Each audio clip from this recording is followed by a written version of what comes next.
Hello everyone and welcome to our week 1 pre-class lecture.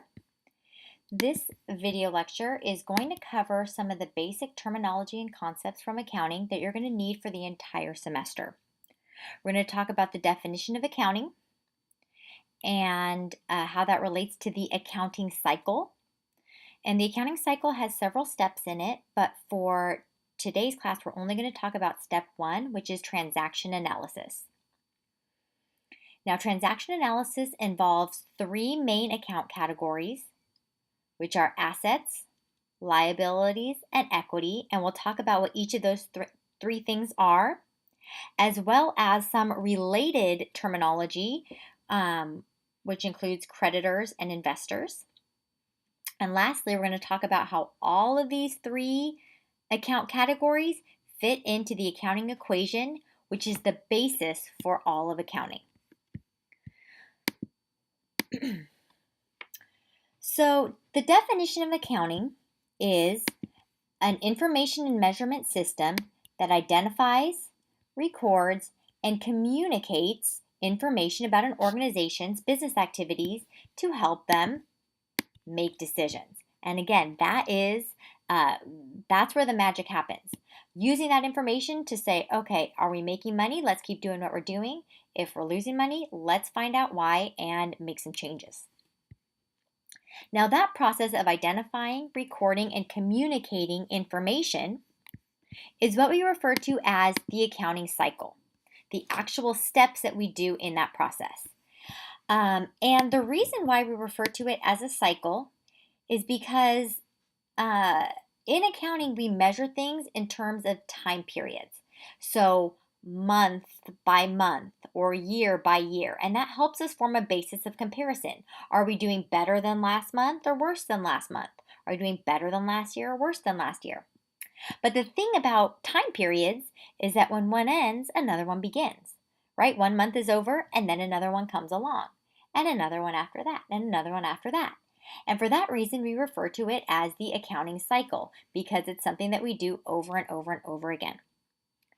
The first step in the accounting cycle is analyzing transactions. Now, I want to clear up a misconception right now. When I talk about analyzing transactions, I am not talking about anything like this. So this is a misconception. People think it's hard math and that kind of analysis. But this you will never see in accounting. That looks like, I don't know, calculus or engineering or something like that. The math is going to look more like this: basic addition and subtraction, maybe a little, multiplication, division. When I talk about analysis, it's not the math. When I talk about analysis, I'm referring to using the language of business to describe what happened.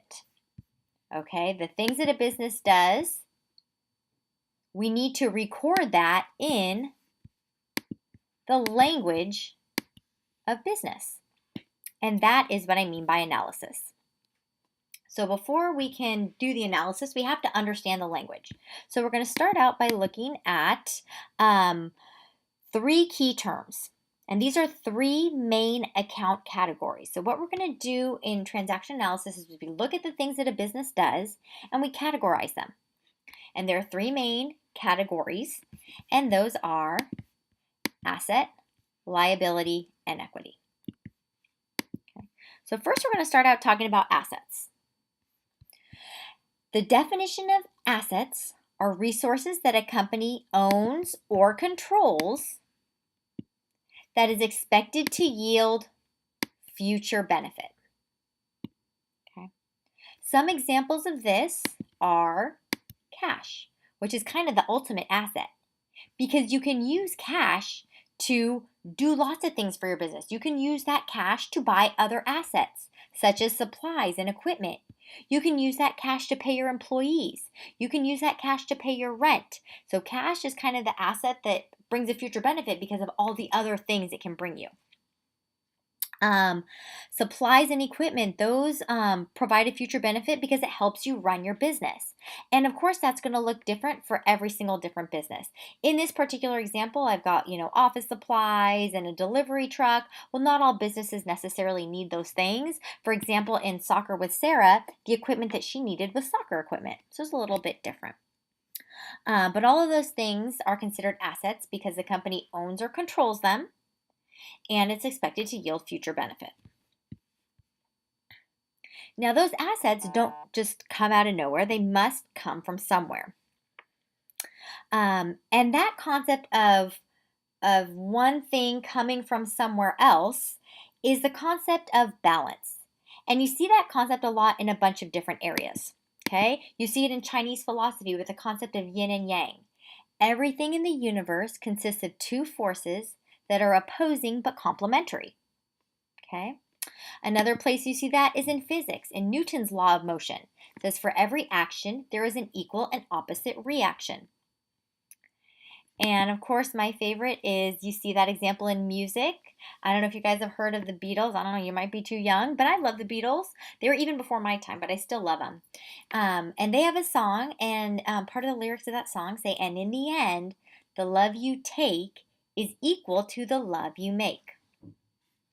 So again, it's that concept of balance, that there are two sides to everything and they balance each other out. Now, the way that you see that concept in accounting is through what we call the accounting equation. And that equation is assets equal liabilities plus equity. Okay? So the assets that you have are going to be balanced with liabilities and equity. There are two sides to every business transaction, such that what you give is equal to what you receive. If you receive cash or if you receive some asset, you must give something in exchange. And every single thing that a business does will fit into this accounting equation. And I'm going to show you a few examples of that here, and we're going to talk much more about that in the next class. You're going to see several different examples. But I just wanted you to get just the key ideas of the accounting equation and of what each of the components of the accounting equation mean: asset, liabilities, and equity. So first, let's take a look at liabilities. Okay. Now, the definition of liabilities is creditors' claims on assets. So in order to understand what liabilities are, we need to know what a creditor is. Now, another word you can think of when you think of liabilities is the word debt. It's something you have to pay back. Another word that we use for this in accounting is the term payable, meaning it's something that you are going to pay, repay. So a creditor, again, this is creditors' claims on assets.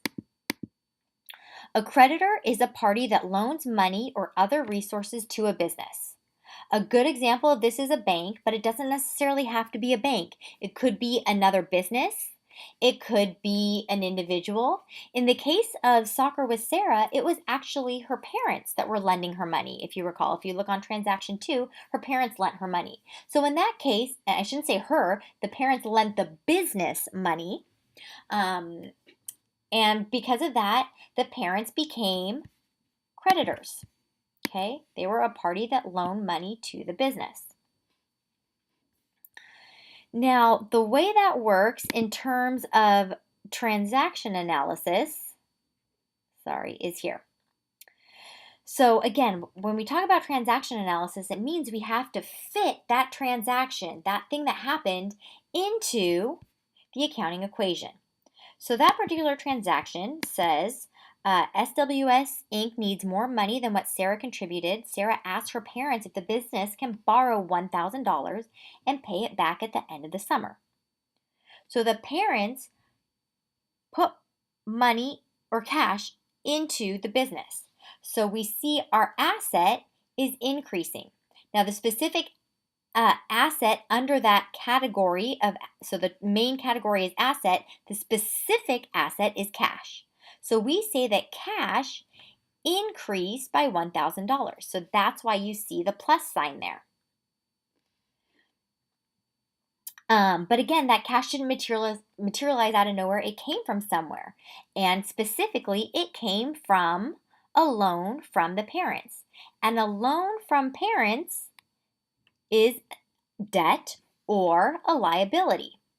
So we see that our liability or our debt increased by $1,000 as well. It's the specific liability we refer to as loan payable, a loan that we need to repay, and that has increased by $1,000. So if you see here, our equation balances. Our assets of plus 1,000 equal our liabilities of plus 1,000. So it fits into the accounting equation. But one thing I want to point out to you is that even though we got cash, we did not make money. Now that term, making money, we'll talk in more detail later in what that means. But in order for a business to make money, they must do something to earn it. They must provide some kind of goods or some kind of services to their customers in order to make money. Now, in this case, the business didn't do anything. It was the parents that put the money in. So the business did not earn it. And in fact, they have to pay it back. So in that case, they did not make money, even though they got cash. So that is another really key concept in accounting that I notice students struggle with a lot. They think that having cash means making money. But if you have cash that you have to repay, you didn't earn it, so you didn't make money. Okay?